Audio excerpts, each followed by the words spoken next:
What's up guys, in this video I'm going to show you how to install a Semitether on a jailbroken iOS device. Alright, so just before I show you how to install the Semitether, I'm first just going to prove to you all that I am running iOS 6 on this device. So if I go down here, you can see version, it does say 6.0, so there's your proof of that. Now, I'll first explain what a Semitether is. A Semitether lets you use or restart your iOS device without having a computer nearby, because for those of you that are familiar with Tether jailbreaks, you'd know that that you need to use Red Snow or some other tool and connect your iOS device up to your computer and use some jailbreaking tool in order to be able to reboot your device to retain your jailbreak and keep all your tweaks and such. That's one of the downsides of having a tethered jailbreak, and that is nullified when you have an untether available, which is why most people wait for an untethered release. But for me, I really wanted to update to iOS 6 quickly and have a jailbreak so I can still get some of my tweaks back. Now, in order to be able to retain some functionality when you reboot your device and you don't have a computer nearby, you can install this thing called a Semitether. What that'll do is it'll let you reboot your iOS device, but you won't have access to any of your jailbreak tweaks. Like, it's kind of similar to safe mode, but is applicable to when you restart your iOS device when you're running a tethered jailbreak. Now, some apps won't work, but the majority of stock apps should work, and I'll demonstrate what happens to an iOS device when you reboot it and it's not connected to a computer. So the first thing we want to do is head over to our sources and add the repo to get the Semitether. I'll just zoom in here. So what you want to do is add this repo right now. It's called the bigboss.org/Semitether. That should be it. Just tap on add source, it'll verify. And as you can see here, it is updating source, and it will add it any moment now. Okay, so as you can see, it has added the source. Where is it? Here it is, the bigboss.org/Semitether. Just tap on that, and you can see here we do have the page for the Semitether. I'll just wait for the info to load.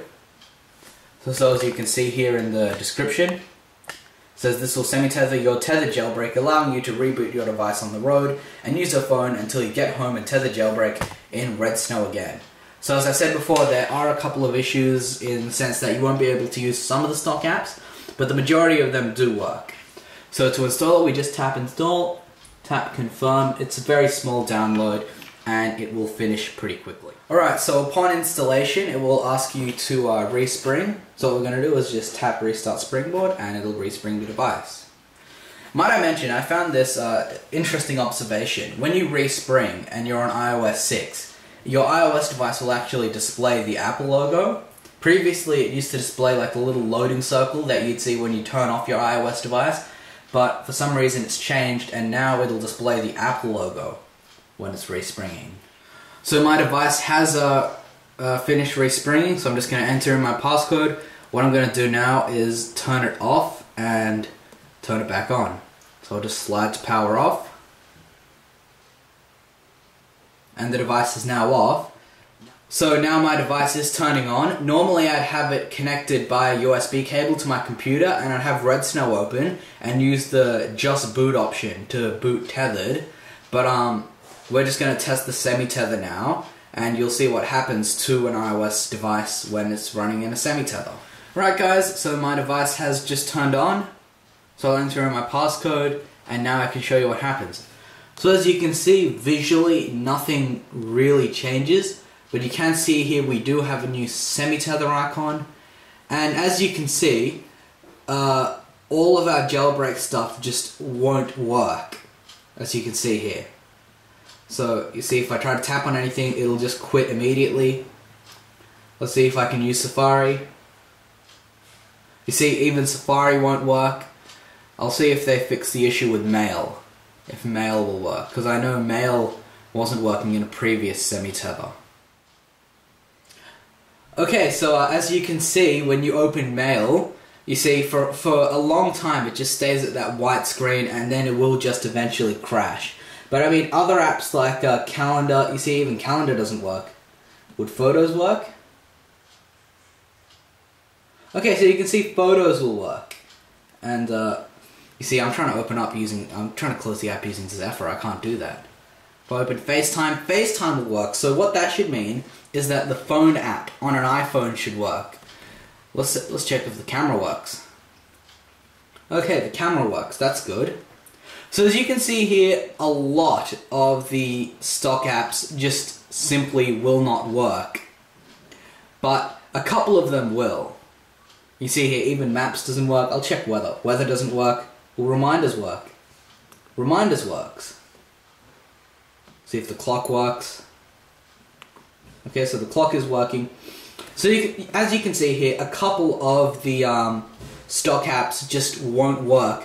But really, what this is useful for is that you can, if you have an iPhone, you can still make calls, or you can still do important things like make phone calls with your phone. So your phone isn't completely bricked when you have a Semitether installed.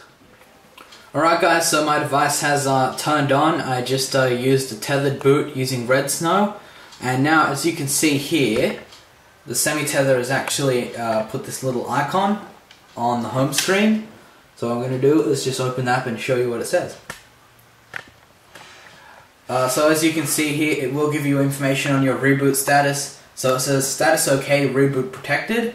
Check periodically to make sure you are safe. And then it's also got this option down here to fix Safari. Now as you saw, when I was in the Semitether state, I tried opening Safari and it wouldn't work. If you choose on for patch Safari, that'll actually unsandbox Safari. Now that has both advantages and disadvantages. The advantage is that if you're in a Semitether state and you have patch Safari turned on, you'll be able to access Safari. The downside is that it removes sandboxing, which means that there is the potential for malicious websites to do all sorts of crazy things to your device. Now, I won't really pick a side on that. That's really up to you if you want to be able to access Safari in a Semitether state, or if it makes your device a little more vulnerable, or whatever. Alright guys, that's it for this video. Be sure to check out my channel and have a look at my video on how to jailbreak iOS 6 tethered, because you'll need to do that before you can even think about getting a Semitether anyway. Alright guys, that's it for this video. Don't forget to rate, comment and subscribe.